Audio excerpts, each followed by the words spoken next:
Die Bildungskonzerte sind eine tragende Säule eigentlich unserer Arbeit und ich glaube auch wahrscheinlich die wichtigste. Denn es ist ein Investment in die Zukunft unserer Gesellschaft als Ganzes. Und ich glaube auch, man wird der Sache nur gerecht, wenn man das als solches betrachtet. Denn es geht hier nicht nur darum, ein bisschen Musik für Kinder zu machen, sondern es geht hier darum, Kinder zu sozialisieren, Kinder mit Werten in Berührung zu bringen, die ihre Seelen und ihre emotionale Intelligenz, ihre menschliche Entwicklung prägen und dementsprechend letztendlich auch unsere Gesellschaft in 10, 20 Jahren.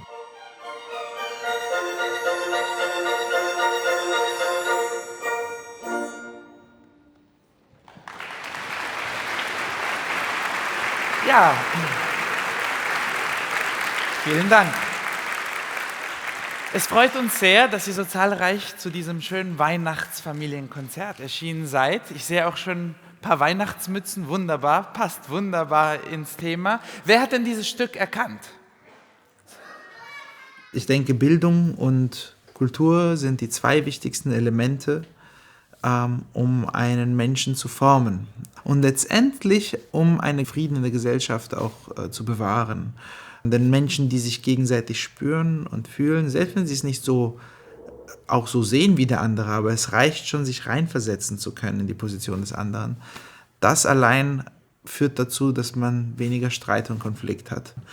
Dementsprechend ist das ein unglaublich wichtiges Projekt. Wir laden Schulklassen aus allen möglichen Teilen der Stadt, aber auch gucken wir wirklich, dass wir Schulen in auch sozial schwächeren Randregionen in den Konzertsaal bringen, dass sie das mal erleben, dass sie in Berührung kommen mit dieser Kunstform.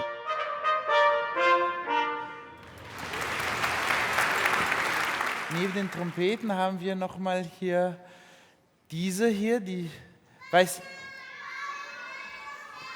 Posaune, richtig, die Posaune.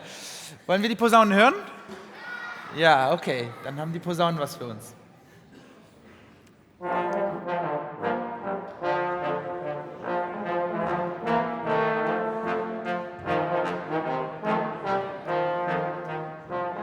Es geht darum, dass ihre Fantasie beflügelt wird, dass sie merken, dass Musik etwas Besonderes in ihnen auslösen kann.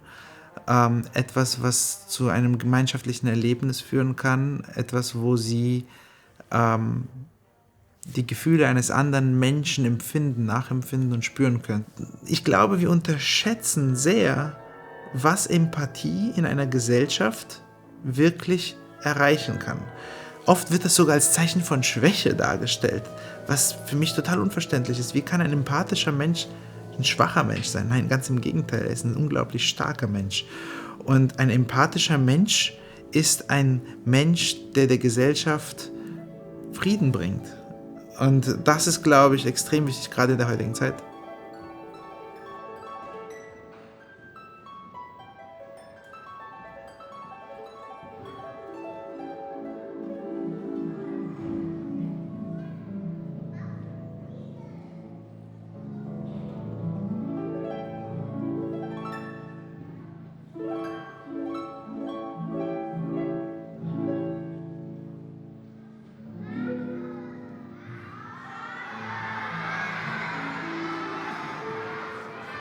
Ja, richtig, und sie spielt auch noch toll.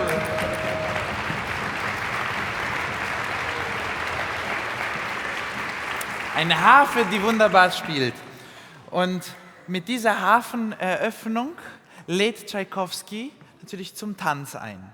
Und wenn ihr möchtet, lade ich euch jetzt alle ein, hier im Gang und hier vorne, den Walzer mit uns zu tanzen. Wollt ihr? Kommt einfach vor, wir spielen und ihr könnt einfach mittanzen.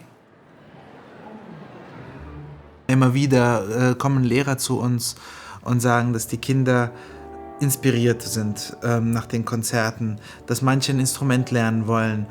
Lehrer kamen auch schon mal zu uns und sagten, ja, dank euren Konzerten sehen meine Schüler jetzt zum ersten Mal die Innenstadt. Wir konnten überhaupt nicht glauben, als wir gehört haben, dass das so sei, aber tatsächlich ist das so. Oder dass sie mal einen Konzertsaal von innen sehen. Viele von diesen Kindern wachsen nun mal in sozialen Verhältnissen auf, wo ein Konzertsaal nicht wirklich Teil des Lebens der Familie ist. Und dass sie das erleben können, dass das nicht etwas ist, was sie meiden sollten. Ganz im Gegenteil, ist das etwas, was sie inspiriert und ihnen Kraft gibt und Inspiration für ihre eigenen Vorhaben. Es gibt nichts Schöneres, als in einem Konzert sitzen zu können und zu träumen. Und diese Träume aktivieren etwas im Gehirn und dann plötzlich hat man eine Idee und verwirklicht was. Gebildete Menschen und Menschen mit einer hohen emotionalen Intelligenz sind Menschen, die mehr erreichen im Leben. Und dementsprechend muss es unser Ziel sein, mehr solche Menschen zu haben in unserer Gesellschaft. Deswegen sind die Bildungskonzerte kostenlos und die Familienkonzerte kostenlos. Sie müssen kostenlos sein. Geld darf überhaupt keine Rolle spielen, ob ein Kind diese Werte vermittelt bekommt oder nicht. Und ich sehe das als unsere zentrale Aufgabe. Wir sind ein hauptsächlich privat getragenes Orchester und eigentlich würde man sagen, private Kultur würde normalerweise nur das machen, was ihren Geldbeutel füllt, aber ich sehe das nicht so. Ich denke, unsere Aufgabe ist eine gesellschaftliche Aufgabe, egal wie wir finanziert sind und es freut mich, dass wir unglaublich viele Förderer haben, die das auch so sehen und deswegen das möglich machen. Denn ohne eine solche Arbeit wäre die Gesellschaft eine ärmere. Und vor allem die Folgen spüren wir erst in 20 Jahren, nicht jetzt. Und wir Menschen haben wieder auch das Problem, dass wir reagieren immer zu spät, weil wir reagieren erst, wenn es schmerzt. Dass intelligente Menschen beugen vor. Und dementsprechend ist die Bildungsarbeit, die wir tun, eigentlich eine Vorbeugungsmaßnahme und eine Maßnahme, die sich halt eben erst in der nächsten Generation von Zuhörern und Bürgern wirklich ausprägen wird und zur Geltung kommen wird.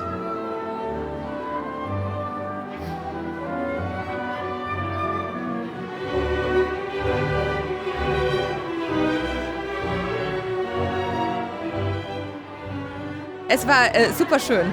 Ich habe gar keine Vorstellung gehabt, wie es sein könnte, aber dass zwischendurch Instrumente und alles so erklärt wird, fand ich für mich total spannend und für die Kinder natürlich auch. Ganz toll eingeführt, ganz toll moderiert und eine gute Abwechslung zwischen Orchester und einzelnen Instrumenten. Und eine entspannte Atmosphäre, wo man keine Angst haben musste, dass irgendein Kind austickt und das ein Problem ist. Es ist einfach sehr schön gewesen und sehr familienfreundlich. Was hat dir am besten gefallen?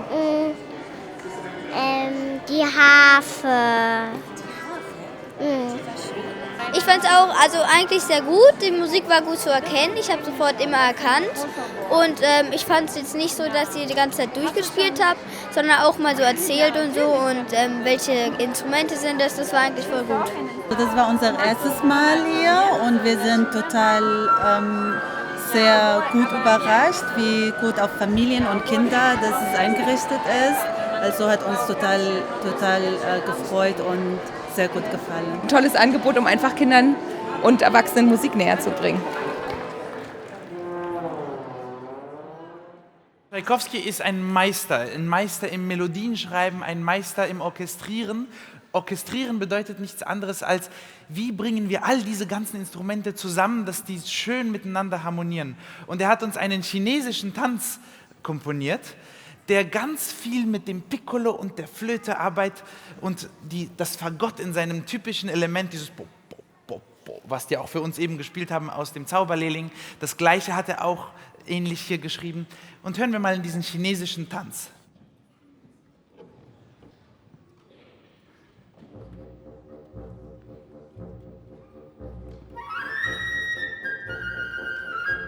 Wenn Menschen zum ersten Mal ins Konzert kommen und das erleben, haben sie ein Aha-Erlebnis, ganz oft, weil sie realisieren, dass sie vielleicht eine falsche Vorstellung davon hatten.